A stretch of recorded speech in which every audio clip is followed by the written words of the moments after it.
Rishi Sunak. Madam Deputy Speaker, thank you for allowing me to make my first contribution to this House.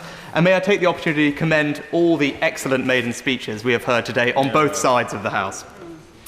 It may surprise my honourable friends to learn that I'm a little sad to be here today, because the fact that it's me standing before you means that this chamber has said goodbye to one of its finest parliamentarians, my predecessor, the Right Honourable William Hague.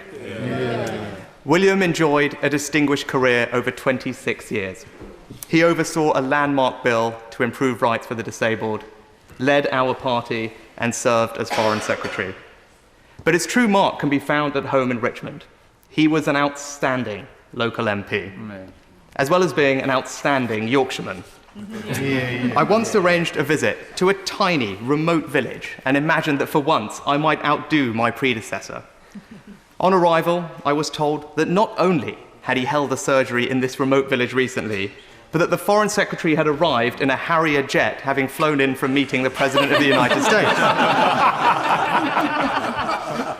Some have wondered about William Hague's future. Perhaps he will heed the advice of the Prime Minister, who suggested he ought to become the new James Bond. In the Prime Minister's own words, he's fit, he's healthy, he does yoga, he can probably crack a man's skull between his kneecaps. Hard to beat, but I did find a scintilla of encouragement on the campaign trail. Wandering through an auction market, I was introduced to a farmer as the new William Hague. He looked quizzically at that point. and then said, "Ah yes, Hagee, good bloke, like him.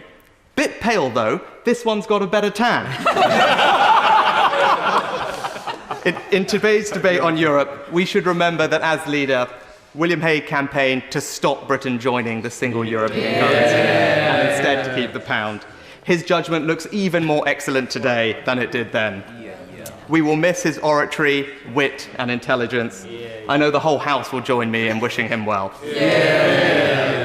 Sadly, William Hague's predecessor, the late Lord Britton, is no longer with us.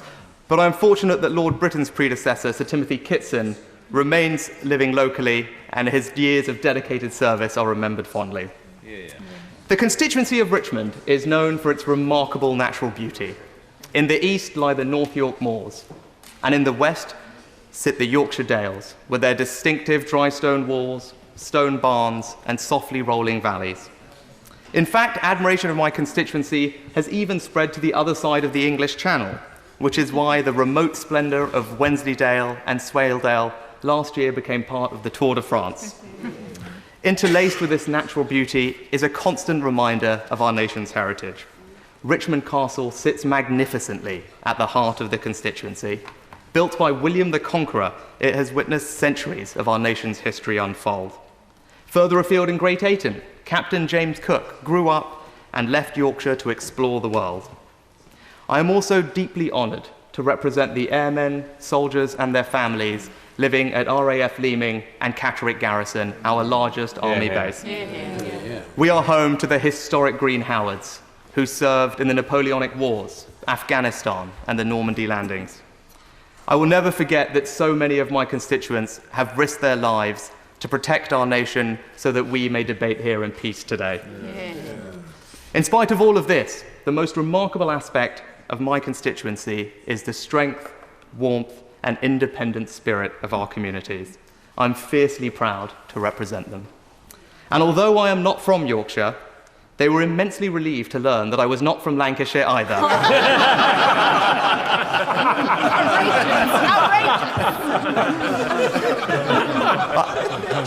I intend to be a champion for the causes of the countryside. I want my hard-working rural constituents to have the strong public services they deserve and every opportunity to prosper. Our excellent hospital, the Friarage, serves a sparse area of 1,000 square miles, with patients travelling over an hour and a half. I shall be a loud voice for ensuring our local hospital remains strong. Our rural schools require fair education funding so that they can remain the beating hearts of our villages. I shall be relentless in pushing for better broadband and better mobile phone coverage. The farmers who feed us, proud stewards of our landscape, are too often taken for granted and left alone to battle regulation. And many of our small businesses are making significant exports.